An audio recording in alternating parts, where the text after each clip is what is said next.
2025년 한국의 운명은 어디로 향할까요? 예언, 사주, 신점 속에 숨겨진 미래의 단서. 지금부터 2025년 한국 국운 예언 그 전말을 하나씩 확인해 보겠습니다. 일본 남쪽 오키나와 출신의 여성 무속인 시마부쿠로. 그녀가 예언한 내용들 대부분이 현실과 정확히 맞아떨어졌다는 점에서 일본에서 상당한 신뢰를 받고 있는 인물입니다. 시마부쿠로가 한국에 대해 말하기 시작한 건 2024년 겨울 무렵이었습니다. 그런 그녀가 최근 한 번 더 한국에 관한 예언을 내놓았습니다. 그녀는 6월 3일 투표일을 주목했습니다. 그녀는 이렇게 말했습니다. 사람들은 아침 일찍 나가고 평소와 다름없이 줄을 서고 조용히 어떤 결정을 하고 돌아오게 될 겁니다. 그날이 특별한 날인지도 모른 채 말이죠. 하지만 저녁이 되면 사람들은 동요하기 시작할 겁니다. 여기서 결정이라는 표현은 사람마다 다르게 해석될 수 있습니다. 투표처럼 보일 수도 있고 사회적 판단이나 정서적 갈림길처럼 받아들여질 수도 있습니다. 중요한 건 그녀가 말하는 핵심은 다음과 같습니다. 이 결과는 누군가에겐 희망이지만 누군가에겐 큰 실망이 될 수 있습니다. 6월 3일 이후 한국은 큰 혼란을 맞게 될 것입니다. 하지만 한국은 그 혼란을 길게 끌지 않을 겁니다. 예언인가 조언인가? 일각에서는 이 말이 단순한 분석에 가까운 게 아니냐는 해석도 나옵니다. 그녀가 말하는 내용은 한국 사회의 흐름과 크게 동떨어지지 않습니다.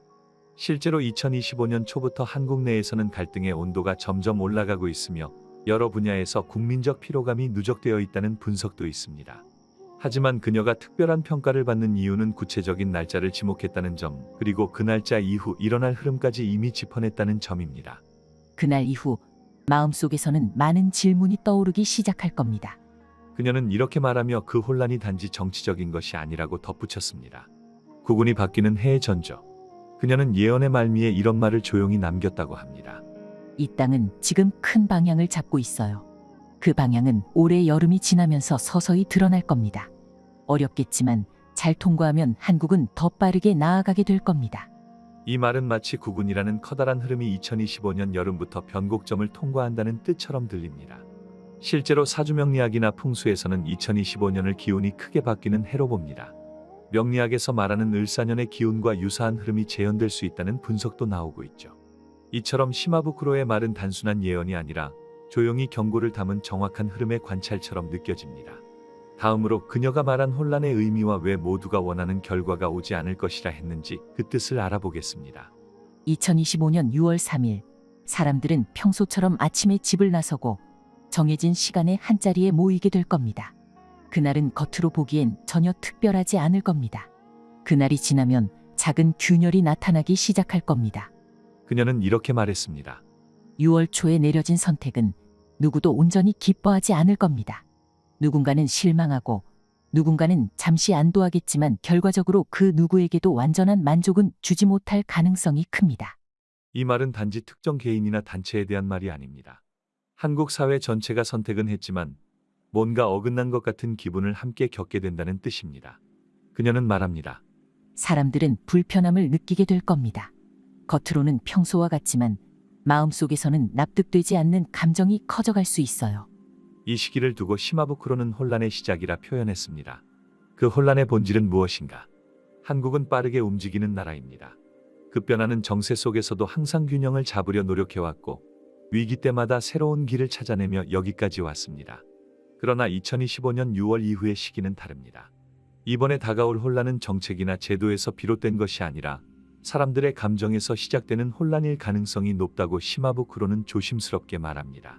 누가 옳고 그른지를 말하는 것이 아닙니다. 이번에는 그저 사람들이 스스로에게 묻게 될 겁니다. 우리가 정말 이 방향을 원했나? 이런 흐름은 한 사회가 다음 단계로 넘어가기 전에 반드시 거치는 과정이라고도 볼 수 있습니다. 과거에도 한국은 선택을 통해 큰 길을 열어왔지만 그 과정에서 늘 우리가 원하는 게 무엇인가라는 질문과 마주해야 했습니다. 시마부쿠로는 그 점을 정확히 짚고 있었습니다. 이번에는 누구도 명확하게 잘못하지 않았고 누구도 분명히 옳았다고 말하기 어려울 수 있습니다. 하지만 결과는 어딘가 조금씩 어긋나 있고 그 틈에서 사람들은 생각에 빠질 수 있습니다. 2025년 6월 이후 뉴스에서는 숫자와 수치를 보여줄 것이고 전문가들은 안정적이라고 말할 수도 있습니다. 하지만 국민 개개인은 뭔가 이상하다는 감정을 품게 될 수 있습니다. 그게 바로 이번 혼란의 가장 위험한 지점입니다. 말은 없지만 감정이 쌓이는 시기. 행동은 멈췄지만 의문은 멈추지 않는 시간입니다. 그러나 시마부쿠로는 결국 한국에 관한 낙관을 말합니다. 그녀는 여전히 조용하지만 단단한 어조로 말합니다. 한국은 이 과정을 지나게 될 겁니다. 지금처럼 빠르게 그러나 강하게. 처음엔 적응하지 못한 사람도 많겠지만 이 사회는 곧 스스로의 방식으로 다음 단계를 만들어낼 겁니다. 혼란은 위기를 낳기도 하지만 성찰과 방향 전환의 기회가 되기도 합니다. 그녀는 이 점을 강조합니다. 그 기간은 길지 않을 겁니다. 하지만 깊을 겁니다. 마음이 잠시 흔들리는 시간 속에서 더 큰 변화의 실마리가 생겨날 수도 있어요. 한국의 운세를 오래 분석해온 사주 전문가들도 2025년을 전환점의 해로 보고 있습니다. 을사년 경계의 해, 민심이 움직이는 해라는 표현이 자주 등장합니다. 시마부쿠로가 직접 그런 표현을 쓰진 않았지만 그녀의 말은 한국 사회의 정서적 흐름과 정확히 맞물려 있습니다. 그녀의 예언은 여기서 끝나지 않습니다. 이 혼란은 깨어나기 위한 준비입니다. 다음 예언에서는 그녀가 말한 의식의 변화 그리고 한국 사회가 이 혼란을 어떻게 짧은 시간에 극복해 나갈 수 있는지 그 내용을 풀어보겠습니다. 한국은 언제나 빠르게 회복해온 나라입니다. 경제 위기, 사회 혼란, 재난과 갈등, 수많은 위기를 지나오면서 이 나라는 수없이 무너졌지만 그만큼 빠르게 일어나기도 했습니다. 2025년 여름, 시마부쿠로가 말한 잠시의 혼란이 현실이 되었다면 그 다음은 과연 어떤 흐름으로 이어질까요? 그녀는 이렇게 설명했습니다. 한국은 언제나 그랬듯이 스스로 회복을 향해 나아갈 것이다. 혼란이 찾아왔을 때 어떤 사회는 외부의 손길을 기다립니다. 누군가 해결해 주길 바라고 시간이 지나면 괜찮아질 거라 믿죠. 하지만 한국은 그 반대입니다. 혼란이 시작되면 사람들이 먼저 깨어납니다. 시마부쿠로는 한국 사회의 특징을 그렇게 말했습니다. 외부 자극보다도 내부 자각으로 움직이는 집단. 그것이 바로 한국이라는 겁니다. 2025년 6월 이후 많은 이들이 내면의 질문을 던지게 될 겁니다. 왜 이런 결과가 나왔을까? 이 흐름은 우리에게 어떤 의미일까? 우리는 지금 제대로 된 방향으로 가고 있는 걸까? 이런 질문들은 당장 정답을 만들어내지 못할 수도 있습니다. 하지만 시마부쿠로는 이 질문을 던지는 과정 자체가 회복의 시작이라고 말했습니다. 이 사회는 자기 자신에게 질문을 던지기 시작할 겁니다. 그리고 그 질문을 나누는 사람들이 조금씩 늘어나게 될 겁니다. 움직임은 조용하게 시작된다. 이 변화는 처음엔 눈에 띄지 않을 수도 있습니다. 대규모 집회나 시끄러운 반발이 아니라 소규모 모임, 지역 단위의 움직임, 혹은 단지 대화의 방향이 바뀌는 수준으로 천천히 나타나기 시작합니다. 그녀는 말합니다. 사람들이 갑자기 달라지는 건 아니에요. 하지만 대화를 나눌 때 예전에는 피했던 주제를 이제는 스스로 꺼내게 될 겁니다. 그리고 그냥 참고 넘어가자는 말이 서서히 사라지기 시작할 거예요. 작은 계기, 큰 전환. 2025년 하반기에는 작지만 의미 있는 변화들이 나타날 수 있습니다. 정치권 외부에서 새로운 담론이 형성되거나 시민사회에서 이전과는 다른 기준의 목소리가 등장할 수 있다는 뜻입니다. 특히 젊은 세대와 고령층 사이, 서울과 지역 사이, 기성세대와 청년 사이에서 공통의 의문이 생기기 시작하는 현상은 한국 사회가 다음 국면으로 넘어간다는 신호일 수 있습니다. 시마부쿠로는 이 점을 강조했습니다. 전환은 거창하지 않습니다. 단지 사람들이 같은 질문을 품기 시작할 때 방향은 이미 바뀐 겁니다. 민심의 자각, 이것이 회복의 핵심. 그녀는 혼란 이후에 가장 중요한 전환점을 민심의 자각이라고 표현했습니다. 이 땅에 사는 사람들은 그간 너무 많은 것을 맡겨왔습니다. 하지만 이제는 누가가 아니라 어떻게에 집중하게 될 겁니다. 그것이 의식의 변화입니다. 과거에는 사람들이 개인의 자격과 이력을 중심으로 세상을 바라봤다면 이제는 시스템, 과정, 구조를 보는 눈이 열리기 시작할 것이란 얘기입니다. 이 말은 한국 사회가 이번 여름 이후 근본적인 질문을 기반으로 새로운 흐름을 만들어갈 가능성을 보여줍니다. 그녀의 이번 예언은 2025년 6월에 머무르지 않았습니다. 그녀는 더 멀리 내다봤습니다. 2026년 전 세계가 한국을 지켜보는 사건이 일어난다. 그날 사람들은 각자의 집에서 각자의 화면을 통해 한국을 바라보게 될 것이라고 말했습니다. 다음 예언에서는 그 충격적인 예언의 핵심 그리고 2026년 한국이 세계의 중심에 서게 될 그날의 의미를 자세히 풀어보겠습니다. 2026년 시마부쿠로는 이 해를 두고 한국의 이름이 전 세계의 입에 오르게 될 해라고 말했습니다. 그녀는 예언했습니다. 2026년 전 세계 사람들이 인터넷과 TV 앞에 모여 한국을 바라보게 될 것이다. 이 말은 짧고 단순했지만 그 안에 담긴 의미는 결코 가볍지 않았습니다. 시마부쿠로가 말한 2026년은 단순한 경제적 이슈나 문화 콘텐츠의 확산을 뜻하지 않습니다. 그녀는 분명히 말했습니다. 사람들은 놀랄 것입니다.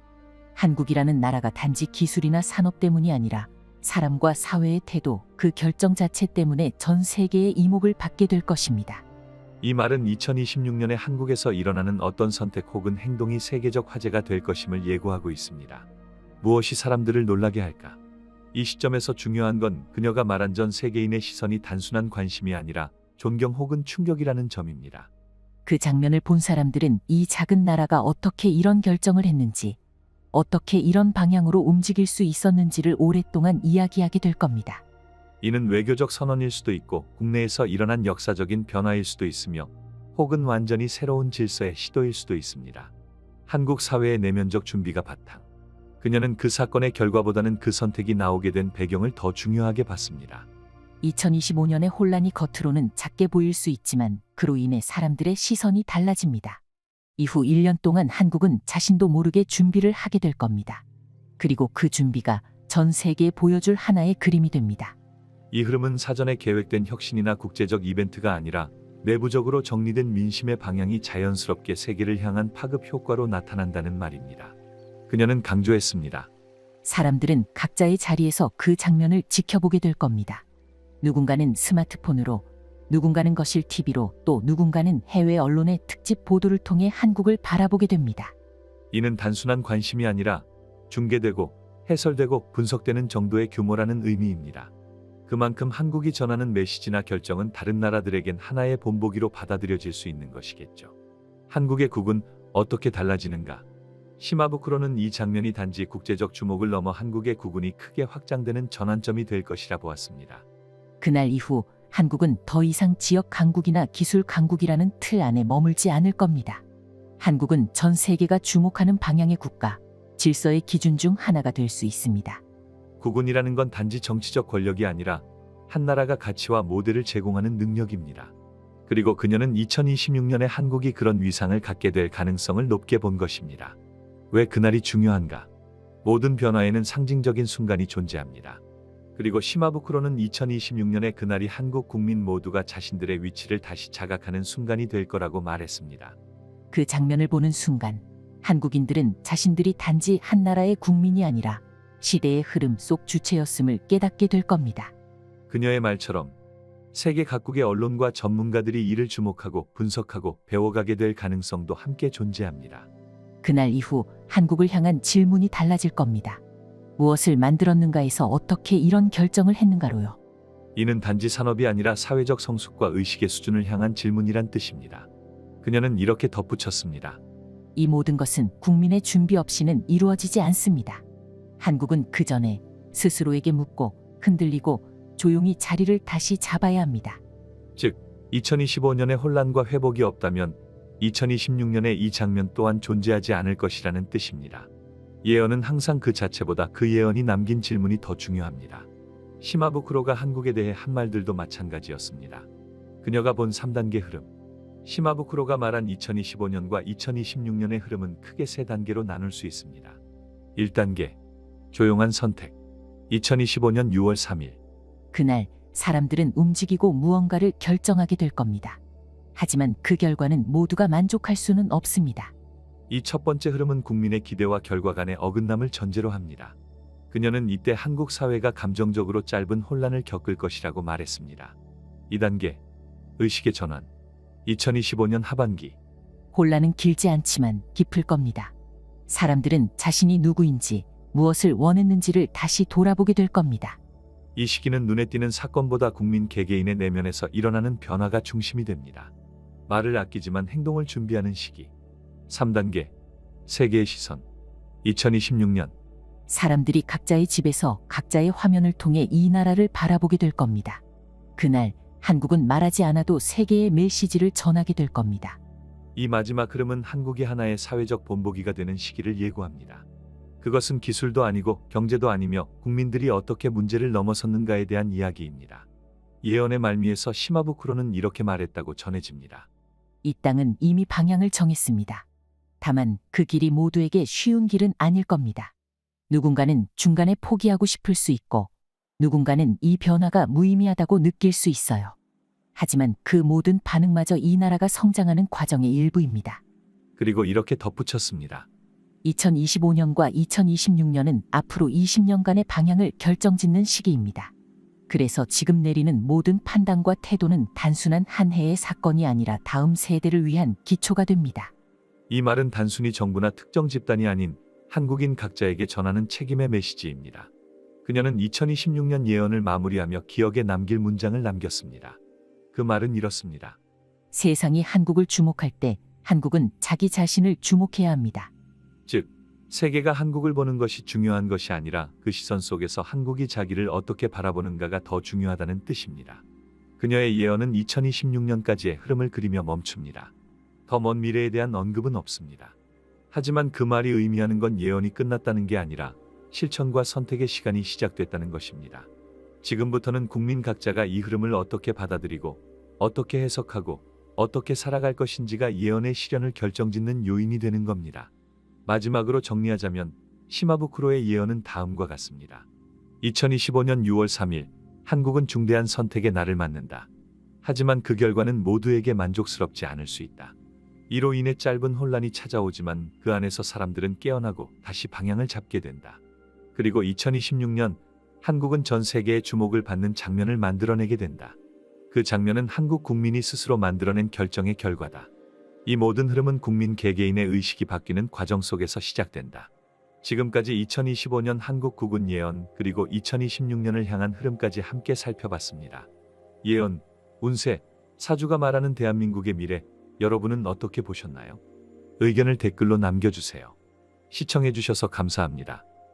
이씨 왕조가 멸망하고 정도령이 등장한다. 2025년 대한민국. 한쪽에서는 모든 게 잘 되고 있다고 말합니다. 다른 쪽에서는 이대로 가면 안 된다고 외칩니다.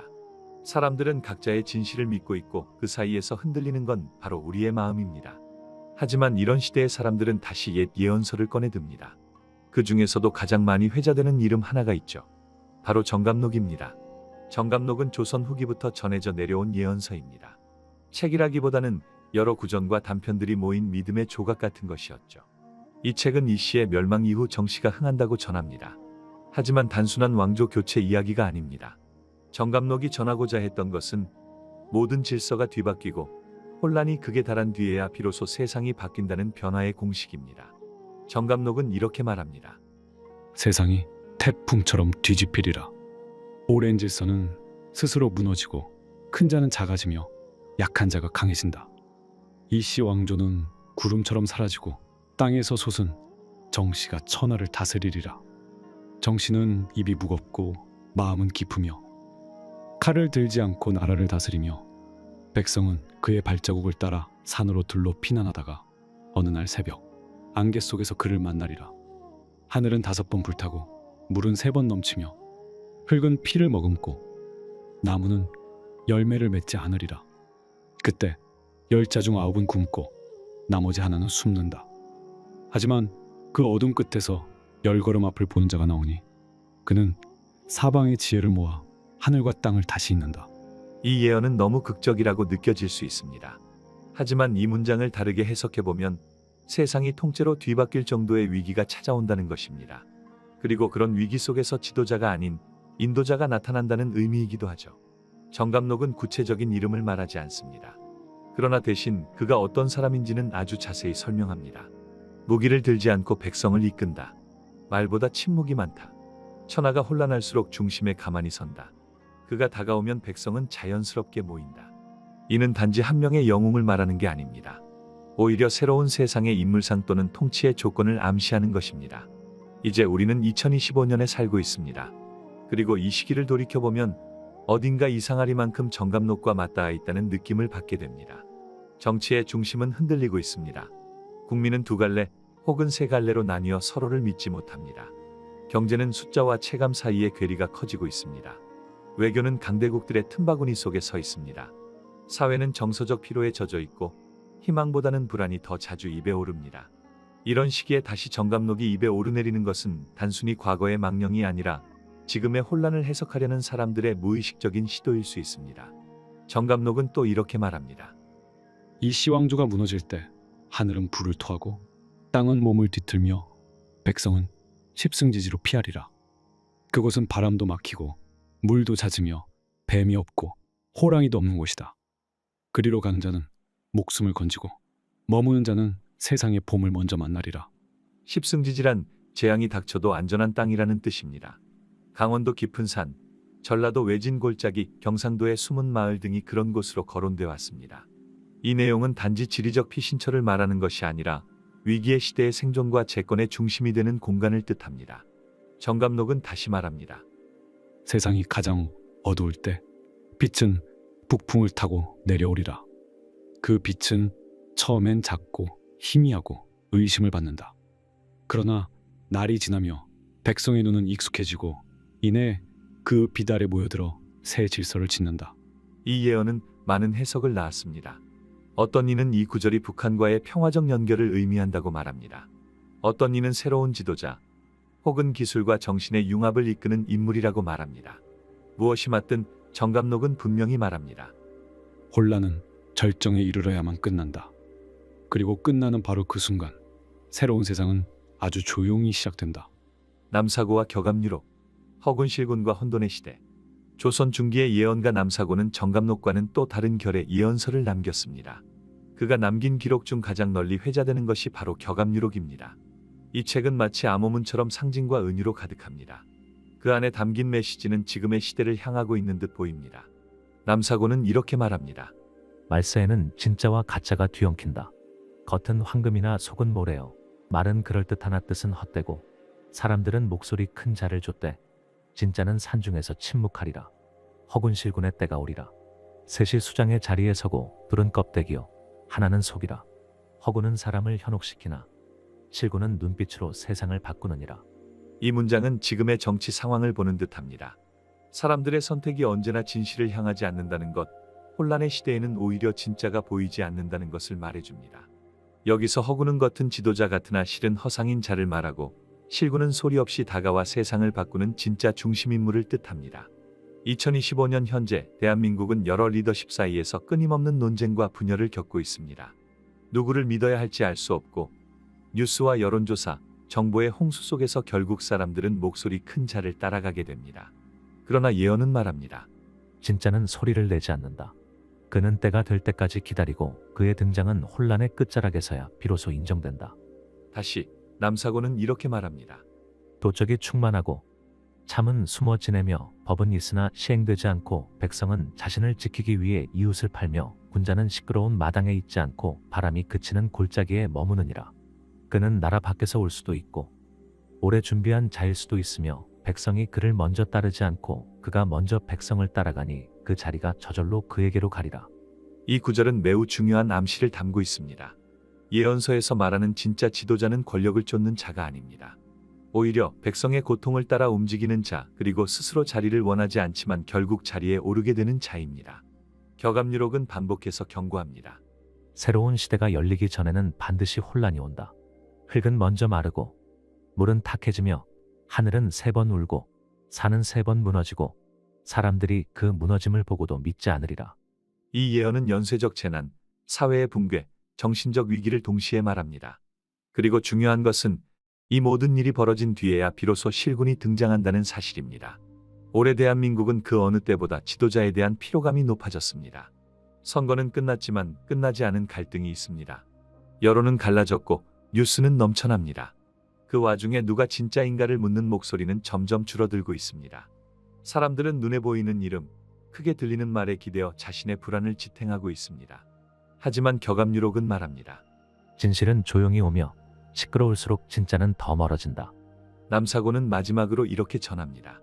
그는 왕이 아니요 장수도 아니며 길을 여는 자요 문을 지나는 자니라. 그는 칼을 쓰지 않고 병사도 없으며 한마디 말이 천군을 움직이리라. 이것은 권력자의 모습이 아닙니다. 오히려 지혜로운 사람, 시대의 흐름을 읽는 사람, 그리고 모든 걸 알고 있었지만 말하지 않았던 사람을 묘사합니다. 2025년이 진짜 격동의 문턱이라면, 그리고 우리가 지금 이 혼란 속에 서 있다면 이제는 묻지 않을 수 없습니다. 과연 그 사람은 이미 우리 곁에 있는 것인가? 우리는 아직 그를 못 알아보고 있는 것일까? 타노스님의 예언, 100일간의 어둠, 을사년, 그리고 문명의 전환. 대한민국 현대 예언의 역사에서 가장 구체적이고도 신비로운 목소리를 남긴 인물이 있습니다. 바로 불교계의 고승 타너스님입니다. 타너스님은 학자이자 예언자였습니다. 그는 조용히 말씀했고 많은 것을 기록하지 않았지만 그가 남긴 예언은 오늘날까지도 회자되며 수많은 이들에게 하나의 기점이 되어주고 있습니다. 그는 한국의 미래에 대해 여러 차례 시기, 지점, 징조를 언급했으며 그중 가장 많이 회자되는 예언이 바로 100일간의 어둠과 을사년의 변고입니다. 타너스님은 이렇게 말합니다. 남북은 반드시 통일된다. 하지만 그 앞에 반드시 시련이 있을 것이다. 통일이 오기 전 하늘이 100일을 가린다. 그 어둠은 눈에 보이는 암흑이 아니요 마음과 마음이 서로를 잃는 시간이며 누구도 누구를 믿지 못하는 혼돈의 시기이다. 을사년을 지날 때 큰 갈림길이 생긴다. 피는 흘러야 멈추고 바다는 잠잠해져야 살아나며 백성의 눈물은 땅을 적셔야 하늘이 열린다. 그 시기 하늘은 두 가지 길을 놓고 인간의 선택을 기다린다. 이때에 나타나는 이는 권세의 옷을 입지 않고 군대도 무리도 명함도 없다. 그는 스스로를 내세우지 않지만 모두가 어쩐지 그를 바라보게 될 것이다. 이 예언의 핵심은 세 가지입니다. 100일간의 어둠, 을사년의 대전환, 지도자가 아닌 정신적 중심의 등장. 100일간의 어둠은 문자 그대로의 자연재해가 아니라 사람과 사람 사이의 극단적 분열, 서로를 믿지 못하고 진실과 거짓이 섞여 무기처럼 사용되는 시대를 뜻합니다. 2025년 대한민국은 혼란 속에 있습니다. 선거가 끝났지만 논란은 끝나지 않았습니다. 국민은 지치고 분열되었으며 이념과 감정이 논리를 앞지르고 있습니다. 정책은 신뢰받지 못하고 사실은 믿기 힘들며 누구도 쉽게 동의하지 않는 세상이 되었습니다. 타너스님의 말대로 우리는 지금 눈으로 보이지 않는 어둠 속을 지나고 있는 걸까요? 타너스님은 특히 을사년을 반복해서 언급했습니다. 그에게 을사년은 단순한 간지가 아니라 민족의 운명이 바뀌는 해였습니다. 1905년 을사늑약, 나라가 외세에 의해 조용히 넘어간 해. 그로부터 정확히 120년 후 지금이 2025년입니다. 그는 말합니다. 을사년에 한반도는 진짜 주인을 선택받는다. 그 주인은 백성이 뽑는 것이 아니고 권력이 임명하는 것도 아니며 하늘과 땅이 자연스럽게 흐름을 모아 하나의 존재를 드러내게 될 것이다. 타너스님은 이름도 지위도 언급하지 않았습니다. 하지만 그의 묘사는 매우 뚜렷합니다. 그는 고요하다. 말이 없고 다툼이 없고 탐하는 것이 없으며 외롭게 견디는 자이다. 그를 보고도 사람들은 모른다. 오히려 욕하고 외면하고 일부는 조롱하며 시간이 지난 뒤에야 그가 그 사람이었음을 깨닫는다. 이 말은 지금의 어떤 지도자와도 일치하지 않을 수 있습니다. 아니, 어쩌면 지금은 아직 등장하지 않은 사람일 수도 있습니다. 또는 이미 우리 곁에 있지만 대중이 아직 그 사람을 못 알아보고 있는 걸 수도 있습니다. 타너스님은 이렇게도 말합니다. 그는 준비된 자다. 세상은 그를 시험했고 고통은 그를 단련했다.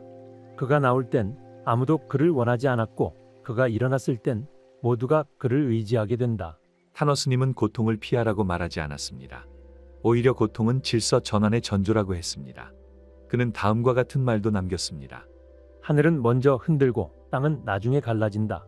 그 틈 사이에서 사람은 마음을 잃고 욕망이 중심을 대신하나 그 욕망이 모두 바닥날 때 비로소 한 줄기 빛이 남는다.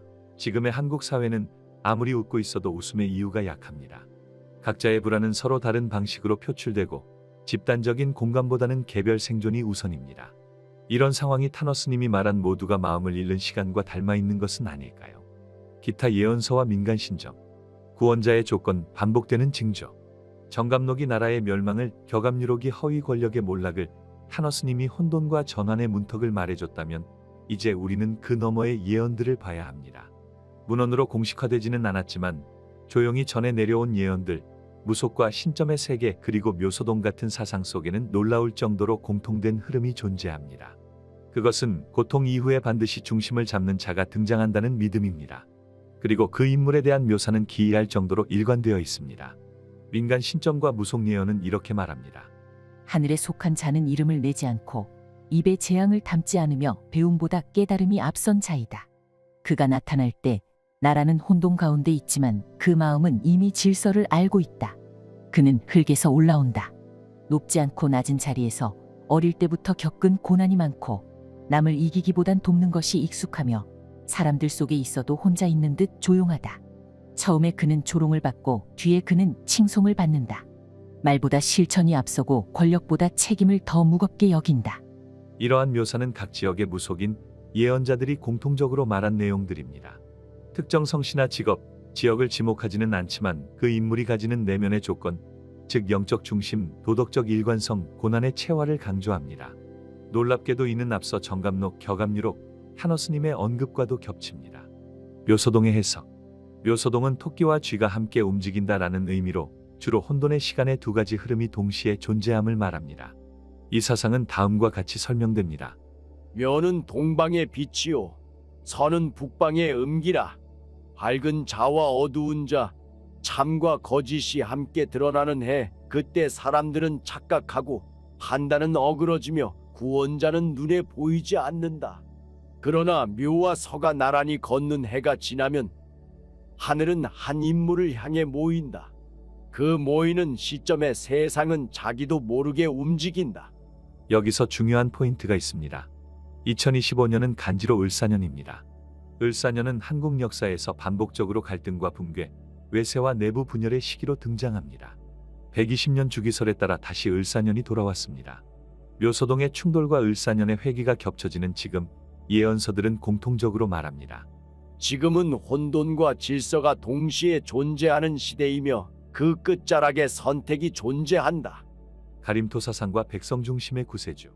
가림토는 전설로만 존재하는 문자입니다. 하지만 이를 토대로 만들어진 신비사상, 즉 하늘에서 내려온 백성 중심의 구원자 이야기는 현재 민족의 연의 뿌리 깊은 신념 중 하나로 남아 있습니다. 그 전승에 따르면 구원자는 다음과 같은 모습으로 등장한다고 합니다. 그는 옷은 검소하고 말은 적고 혼자 있는 것을 두려워하지 않으며 사람을 높이지도 낮추지도 않는다.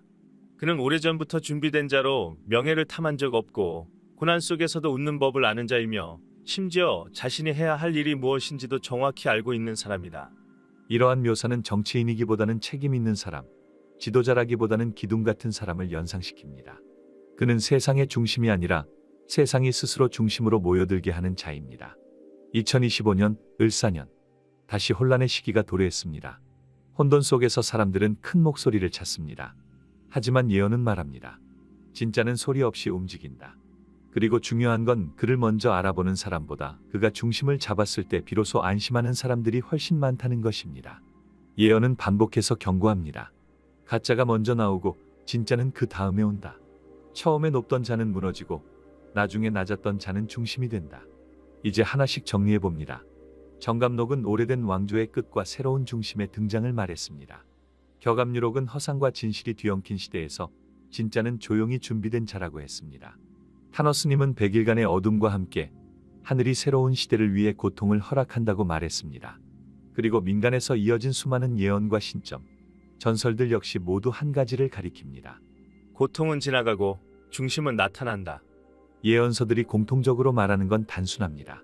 고통이 닥친다. 사람들은 혼란 속에서 갈등한다. 그러나 그 끝에서 반드시 질서를 회복할 사람이 등장한다. 이 구조는 정감록에서도 격압유록에서도 타너스님도 심지어 전혀 연관이 없던 무속 예언서들에서도 반복됩니다. 그렇다면 이것이 단순한 우연일까요? 2025년 을사년, 우리는 지금도 누군가를 비난하고 누군가를 지지하며 누군가를 향해 희망을 거는 사이 진짜 중심이 이미 조용히 움직이고 있는 건 아닐까요? 예언들은 이렇게 말합니다. 그는 준비되었지만 아직 선택되지 않았다. 사람들은 시끄러운 이들을 보며 선택을 말하나 진실은 스스로를 드러내지 않는다. 그의 눈에는 하늘의 방향이 있고 그의 마음에는 백성의 고통이 담겨 있다. 그는 군중 속이 아니라 조용한 고개 위에 서 있다. 을사년은 흔들리는 문 앞이다. 누가 문을 열지는 정해지지 않았다. 하늘은 길을 열었고 땅은 반응했고 사람은 이제 무엇을 선택할지를 스스로 답해야 한다. 이제 질문을 돌려드립니다. 2025년 한국의 미래는 정말 단순히 우연히 찾아온 것일까요? 정감록이 말한 이씨 왕조의 끝, 타너스님의 100일 어둠과 을사년 전환, 남사고가 말한 허군실군, 민간 예언이 말한 백성 중심의 구원자. 이 모든 것이 지금 한 시점에 겹쳐지고 있다면 그건 단순한 우연이 아니라 이미 오래전부터 예정된 흐름의 정점일지도 모릅니다. 구군이라는 말은 한때 낡은 말처럼 들렸습니다. 하지만 요즘 다시 이 단어를 꺼내는 사람들이 늘어납니다. 국운이란 단지 정권이나 경제 지표가 아니라 그 시대에 살고 있는 사람들의 정신의 힘이 어디를 향하고 있는지를 뜻합니다. 2025년 한국. 이제 우리는 국운의 새로운 문 앞에 서 있습니다. 이 문은 누군가가 강제로 여는 문이 아닙니다. 우리 전체의 의식, 우리 전체의 흐름이 그 문을 자연스럽게 밀어 열 것인지 아니면 그냥 지나칠 것인지가 결정됩니다. 우리는 지금 무엇을 보고 있습니까? 텔레비전 속 정치인의 이름? 뉴스 기사에 등장하는 데이터와 수치? 아니면 그 모든 것 뒤에 숨어 있는 흐름? 다시 묻습니다. 지금 이 시기는 정말 예고된 대로 오는 것일까요? 아니면 우리 스스로가 이 시대를 그렇게 만들고 있는 것일까요? 그리고 마지막으로 우리는 준비되어 있을까요? 예언은 언제나 미래의 선택은 현재의 사람에게 달려 있다고 말합니다. 2025년 을사년. 지금은 예언자들이 수백 년 전부터 경고해온 국운의 문턱이며 한국 미래를 가르는 중요한 갈림길이기도 합니다. 정감록, 격암유록, 타너스님 같은 예언자들의 말처럼 지금 우리가 겪고 있는 정치, 경제, 사회적 혼란은 단순한 위기가 아니라 운세의 전환점이며 사주적 흐름으로도 대격변을 가리키는 시기입니다. 그리고 지금 이 시대를 살아가는 우리는 신점이든 예언이든 믿음이든 그 안에 담긴 흐름을 해석하려고 노력합니다. 우리는 지금 선택의 시간 속에 서 있습니다. 그 선택이 2025년 한국의 운세를 어떻게 바꿀지, 또 누가 진짜 예언 속 인물일지 아직은 아무도 정확히 알 수 없습니다. 하지만 한 가지는 분명합니다. 이러한 흐름이 단순한 상상이나 미신이 아니라 한국 사회의 정신적 축을 뒤흔들고 있는 국운의 흐름과 맞닿아 있다는 것입니다. 어쩌면 지금 이 시점, 예언가가 말하는 정도령은 이 시대를 묵묵히 지켜보는 우리 자신일지도 모릅니다. 영상을 보시고 좋아요를 눌러주시면 다음 영상 제작에 정말 큰 힘이 됩니다. 감사합니다. 2025년 한국국운 예언. 정감록은 말했습니다. 이 씨가 물러나고 이름 없는 지도자가 민심을 이끌어 새로운 시대를 연다. 지금 우리가 겪는 혼란과 놀랍도록 닮아 있습니다. 오늘의 한국 미래 예언 정감록 이야기 지금 시작합니다. 정감록이라는 이름은 많은 이들에게 익숙하다. 한때는 민간 신앙의 상징처럼 회자되었고 또 한때는 미신이나 괴담처럼 여겨지기도 했지만 이상하게도 한국 사회가 혼란기일수록 이 책은 다시 사람들 입에 오르내렸다. 정감록은 단 하나의 책이 아니다. 18세기 이후 전해져 온 다양한 구전과 필사본이 있으며 지역에 따라 내용이 조금씩 다르다. 하지만 내용의 핵심은 하나다. 지금의 세상이 무너지고 새로운 질서가 시작된다는 것이다. 그리고 그 질서를 여는 인물이 바로 정도령이다. 정감록은 이씨 왕조가 무너지고 이름 없는 인물, 즉 정도령이 등장해 백성을 이끈다고 예언한다. 그는 무기를 들지 않으며 말보다 침묵이 많고 그가 어디를 향하든 백성들이 자연스럽게 따라 모인다고 묘사된다. 정감록은 이렇게 말한다. 하늘이 5번 불타고 물이 3번 넘치며 흙은 피를 머금고 나무는 열매를 맺지 않으리라. 그때 10사람 중 9은 굶고 나머지 하나는 숨는다. 그러나 그 어둠 끝에서 10걸음 앞을 보는 자가 나오리니 그는 사방의 지혜를 모아 하늘과 땅을 다시 잇는다. 이런 묘사는 단순한 예언이라기보다는 시대를 꿰뚫는 통찰처럼 느껴진다. 그 인물은 누군가의 조력 없이 홀로 일어나고 화려한 권력 대신 백성의 무게를 어깨에 얻는다. 말없이 준비해온 사람. 조용히 이끌지만 중심은 흔들림이 없다. 그는 시대의 결을 바꾸는 사람이다. 그렇다면 왜 지금 2025년에 사람들이 정감록을 다시 꺼내드는 걸까? 현재의 대한민국은 분열된 민심, 복잡한 국제관계, 예측할 수 없는 경제의 흐름 속에서 흔들리고 있다. 국민은 본능적으로 기준점과 방향을 찾는다. 정감록은 그런 시기마다 등장해 사람들이 스스로 잃어버린 나침반을 다시 꺼내들도록 유도한다. 조선 후기의 또 다른 예언서인 격암유록 그리고 남사구의 비결 등에서도 2025년 전후는 매우 특별한 시기로 묘사된다. 격암유록에서는 이 시기를 두고 이렇게 적고 있다. 하늘이 갈라지고 땅이 흔들리는 때 바람은 역으로 불고 물은 거슬러 흐르며 어리석은 자가 자리에 오르고 지혜로운 자가 골짜기로 내려가지만 그 끝자락에서 다시 하늘이 정돈될 것이다. 이런 구절들은 단순한 운세나 괴담으로 보기에는 너무도 시대를 닮아 있다. 우리는 지금 누군가가 준비해놓은 흐름 속에 있는 것만 같다.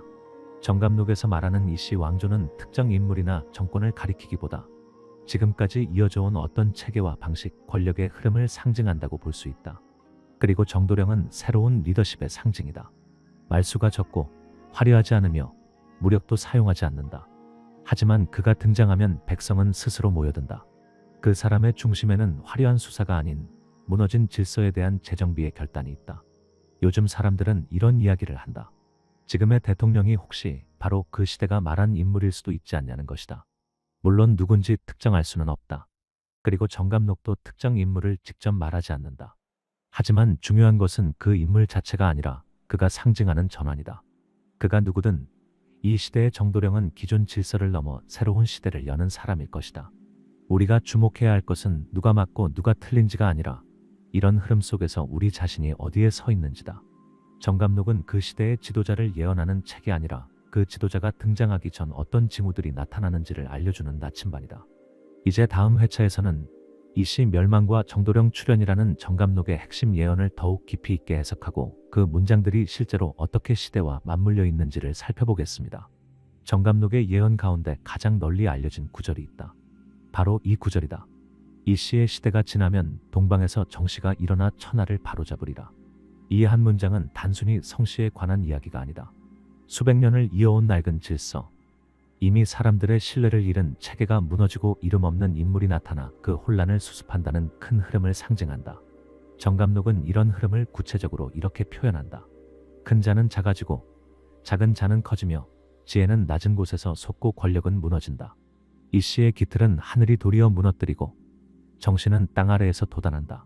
백성은 그를 보지도 않고 따르며 그는 말을 하지 않아도 민심을 얻는다.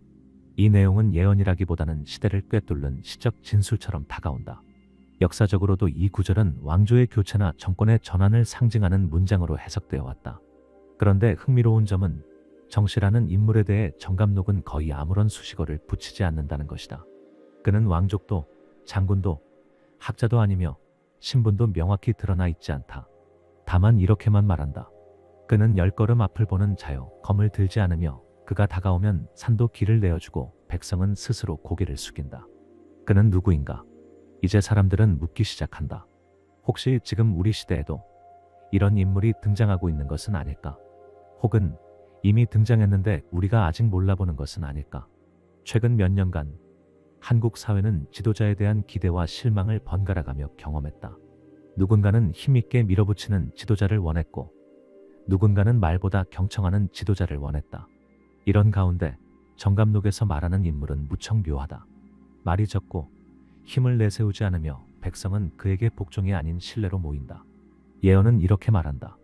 칼을 든 자는 흩어지고 소리 지른 자는 침묵하며 권세를 탐한 자는 어둠으로 사라지고 조용히 빛을 지닌 자만이 다시 사람들 앞에 서게 된다. 이 구절은 시대를 두고 해석될 수 있다. 누군가 지금 떠오르고 있는 사람에게 이 정도령의 이미지를 투영하기도 하고 또 어떤 사람은 아직 등장하지 않은 인물이라고 생각하기도 한다. 중요한 것은 예언이 우리에게 전하는 방향이다. 그것은 특정한 인물 이름을 말해주는 것이 아니라 우리가 어떤 지도자를 원하는지를 스스로 되묻게 만든다는 점이다. 2025년 현재 대한민국은 매우 중요한 선택의 길목에 있다. 앞으로 몇 년간 정치 구조의 변화, 제도의 개편, 그리고 국민의 가치관 변화까지 함께 겹치게 될 가능성이 높다. 정감록은 이 시기를 이렇게 묘사한다. 하늘은 5번 불타고 물은 3번 넘치며 흙은 피를 머금고 나무는 열매를 맺지 않으리라. 그때 10사람 중 9은 굶고 나머지 하나는 숨는다. 경제의 위기, 기후의 변화, 국제 갈등, 민심의 분열. 지금 우리가 맞이하고 있는 현실을 이보다 더 정확히 말할 수 있을까? 이 문장들이 단지 상징이 아니길 바라는 마음과 함께 우리는 다음 구절을 만나게 된다. 그러나 그 어둠 끝에서 10걸음 앞을 보는 자가 나오리니 그는 사방의 지혜를 모아 하늘과 땅을 다시 잇는다. 이 구절이 바로 정감록 전체에서 가장 많은 이들이 인용하는 문장이다. 정도령이라는 인물의 핵심을 보여주는 부분이기도 하다. 그는 단순한 구세주나 군주가 아니다. 시대를 꿰뚫어보고 흩어진 것을 잇고 혼란 속에서도 중심을 지키는 사람이다. 이런 인물이 등장하면 백성은 그를 지도자로 생각하기보다 그 사람 곁에 서는 것만으로도 안도감을 느끼게 된다고 예언은 말한다. 그는 군림하지 않고 설득하지 않고 지시하지 않고 단지 중심에 선다. 예언은 이렇게 덧붙인다. 천하가 혼란할수록 그는 더 조용하고 말들이 날뛸수록 그는 침묵하며 빛이 꺼질 때 그는 등불을 꺼내지 않고 자연스럽게 사람들은 그의 그림자 아래 모인다. 지금 우리는 다시 질문을 던질 때다. 이러한 예언이 말하는 정도령은 단지 허황된 전설일까? 아니면 우리가 미처 알아보지 못한 인물일까? 혹은 지금 우리가 마주한 지도자가 그 조건을 은근히 갖추고 있는 것은 아닐까? 요즘 뉴스와 전국의 흐름을 보고 있노라면 누군가는 이미 자신의 입지를 조용히 준비하고 있는 듯하고 또 누군가는 물러남으로써 힘을 얻고 있는 듯하다. 중요한 건 이것이다. 정감록은 지도자를 정해주지 않는다. 단지 어떤 지도자가 시대에 필요하고 그런 사람이 올 때 어떤 징후들이 나타나는지를 알려준다. 그리고 그 징후들이 지금 우리 앞에 서서히 드러나고 있다는 것이 많은 이들이 이 예언서를 다시 꺼내드는 이유이기도 하다.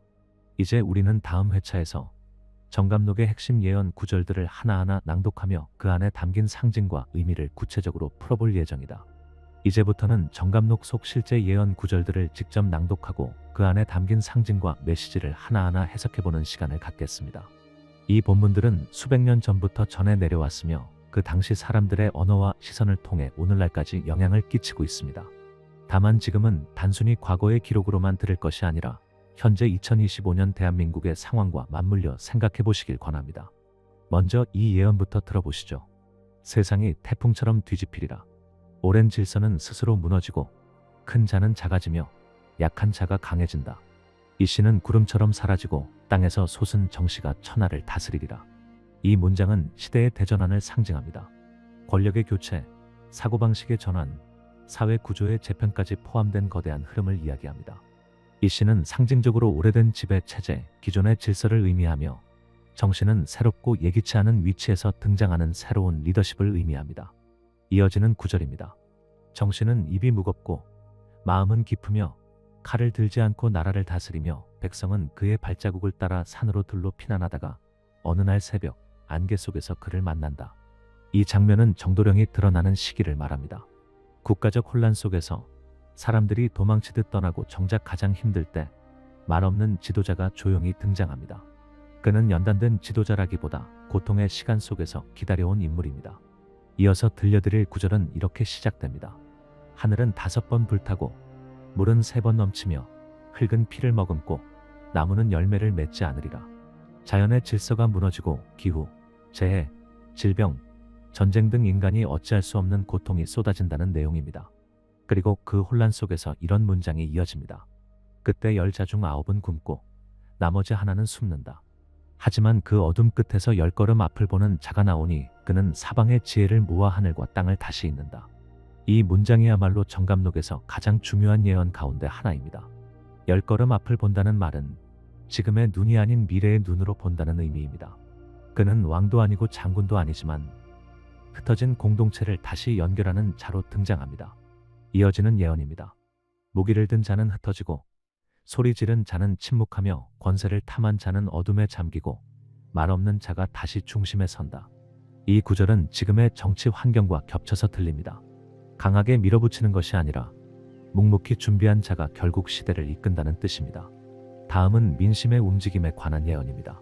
백성은 더 이상 권세를 따르지 않고 힘을 믿지 않으며 입이 아니라 마음을 따르고 그 마음이 향한 곳의 길이 열리리라. 사람들이 겉으로 강한 자가 아니라 진심과 믿음을 가진 지도자에게 마음을 열게 된다는 이야기입니다. 권력의 시대에서 신뢰의 시대로 넘어가는 흐름을 상징합니다. 정감록은 이어서 정도령의 등장 조건을 다음과 같이 말합니다. 그는 높은 곳에 있지 않고 군사도 없고 권력도 없으며 오히려 모든 것이 부족한 자리에 있으나 그의 말 한마디는 천금을 바꾸고 그의 선택 하나는 천하를 바꾼다. 지금 누군가가 이런 조건을 갖춘 상태로 대중 앞에 서 있다면 우리는 그 사람을 얼마나 주목하고 있을까요? 어쩌면 너무 평범해서, 어쩌면 너무 조용해서 우리는 그를 지나쳤을지도 모릅니다. 정감록의 다음 예언은 정치 권력의 재편에 대해 이야기합니다. 남은 자와 남을 자가 다르다. 지금 크게 보이는 자는 사라지고 지금 작게 여긴 자가 남는다. 국군은 떠난 듯하다 돌아오고 천리는 가라앉은 듯하다 솟아난다. 국군이라는 단어가 직접 등장합니다. 예언서는 이렇게 분명하게 나라의 운세가 한때 가라앉은 듯하더라도 다시 반등하는 시기가 온다고 이야기합니다. 그리고 마지막으로 한 구절을 더 소개하겠습니다. 세상은 3번 뒤집히고 그 마지막 뒤집힘 뒤에 조용한 평화가 찾아온다. 그 평화는 물소리 같고 그 지도자는 바람결 같으며 그의 이름은 사람들이 먼저 부르지 않고 그를 본 사람들이 뒤늦게 깨닫는다. 이 문장은 시대의 마지막 흐름을 예고합니다. 수많은 혼란과 격동 끝에 조용한 시대가 온다는 신호입니다. 그리고 그 시대를 연 사람은 자신을 내세우지 않고 백성들이 먼저 그를 알아보는 구조입니다. 이러한 예언의 흐름은 지금 우리가 서 있는 2025년이라는 시점과 놀라울 정도로 닮아 있습니다. 우리는 지금 거대한 흐름의 중간에 서 있습니다.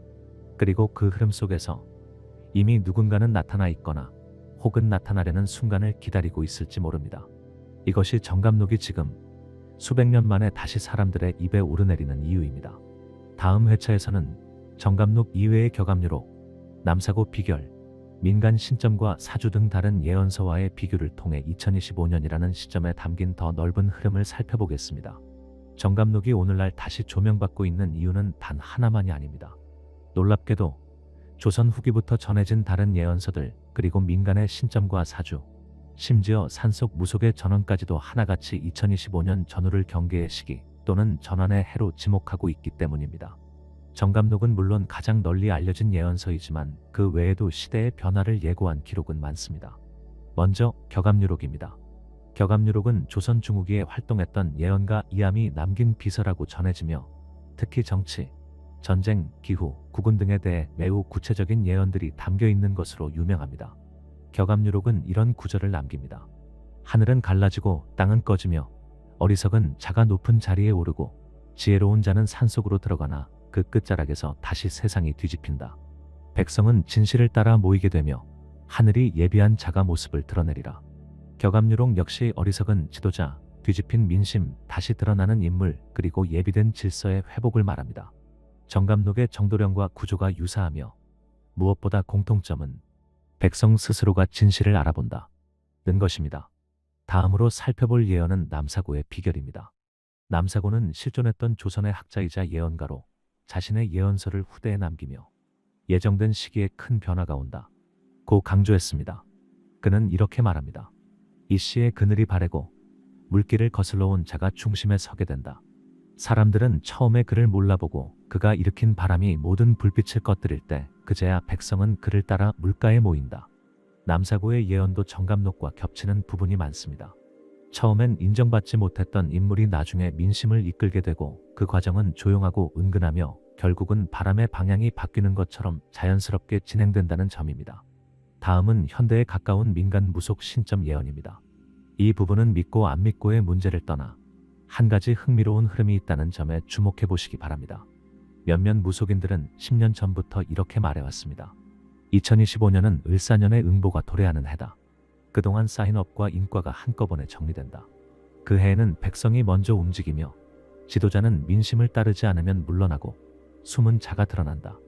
이것은 현대적 언어로 말하자면 2025년 이후 국민 주도형 정치 전환, 즉 지도자 중심이 아닌 국민 중심의 질서로 변화한다는 의미입니다.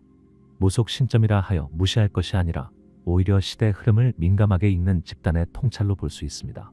또 다른 예언은 전라북도 내륙 지역에 전해지는 소위 마이산 얼음 솟는 해에 대한 이야기입니다. 이 예언은 다음과 같습니다. 시간이 접히는 해, 얼음은 하늘로 솟아오르고 땅은 낮아지고 백성의 입은 무거워지고 눈은 땅이 아닌 하늘을 보게 된다. 이 내용은 자연 현상이 인류의 질서 변화를 예고한다는 뜻입니다. 실제로 몇몇 해에는 마이산 석굴에서 얼음 기둥이 거꾸로 솟아올랐다고 알려졌고 이를 본 사람들이 시간이 접히는 징조로 받아들였습니다. 이 또한 예언의 범주에서 흥미롭게 해석되고 있습니다. 정리를 해보면 정감록, 격압류록, 남사고 비결, 무속 신점, 지역 설화에 이르기까지 전혀 다른 출처에서 나온 이 예언들은 다음과 같은 공통 흐름을 공유합니다. 1. 오래된 체제의 종말. 2. 백성의 민심이 스스로 움직임. 3. 이름 없는 자의 등장. 4. 강한 지도자가 아니라 조용한 지도자의 부상. 5. 국운의 전환이 2025년 전후에 나타남. 그리고 이 모든 흐름은 지금 대한민국이 직면하고 있는 정치적 갈등, 사회적 양극화, 경제적 피로감, 외교적 고립감과 어쩌면 절묘하게 맞닿아 있을지도 모릅니다. 다음 회차에서는 이러한 모든 예언의 흐름을 통합해 해석하고 결국 우리가 이 시대를 어떻게 살아야 하는지를 차분히 풀어보겠습니다. 정감록은 말합니다. 말이 많을수록 진실은 멀어지고 귀를 기울일수록 진실은 가까워진다. 지도자를 논하기에 앞서 자신의 마음을 먼저 다스리라. 이어지는 마지막 5회차에서 2025년 이후 대한민국 국운의 흐름과 이 예언들이 말하고자 하는 핵심을 정리하겠습니다. 이제 우리는 마지막 이야기를 함께하고 있습니다. 지금까지 정감록을 시작으로 격압류로 남사고의 비결, 민간 신점과 지역 설화까지 다양한 예언서들이 전한 흐름을 살펴보았습니다. 그 모든 예언에서 반복적으로 나타나는 공통 메시지는 간단합니다.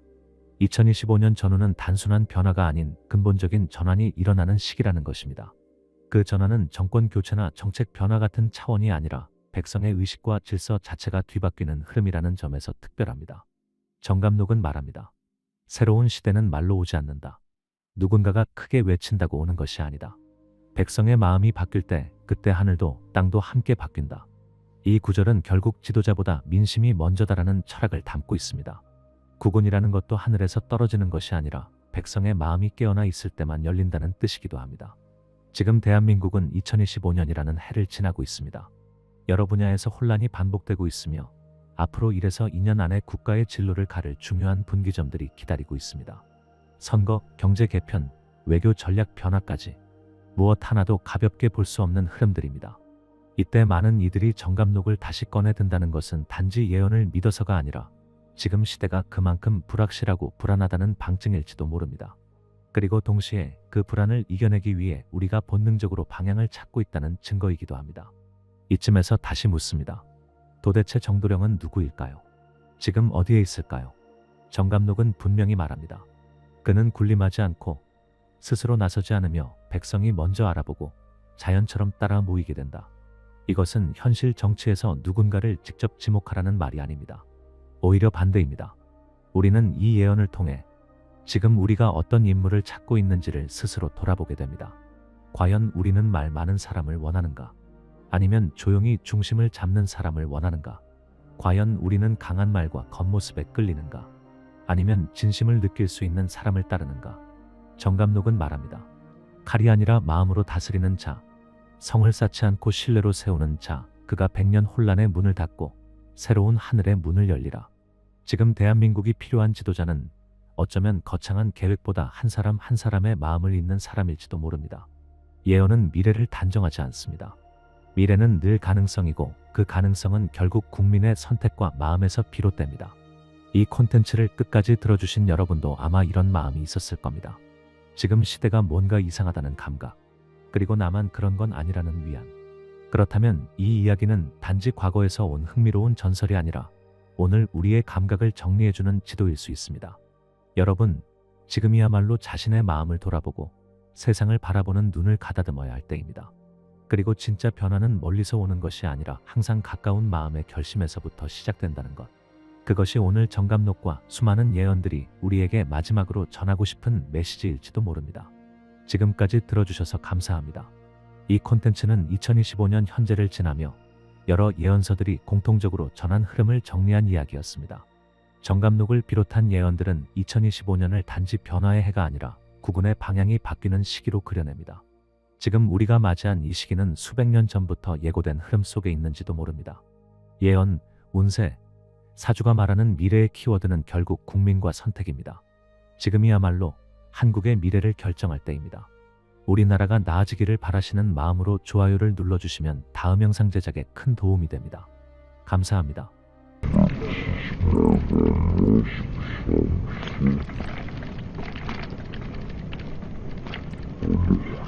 Yeah.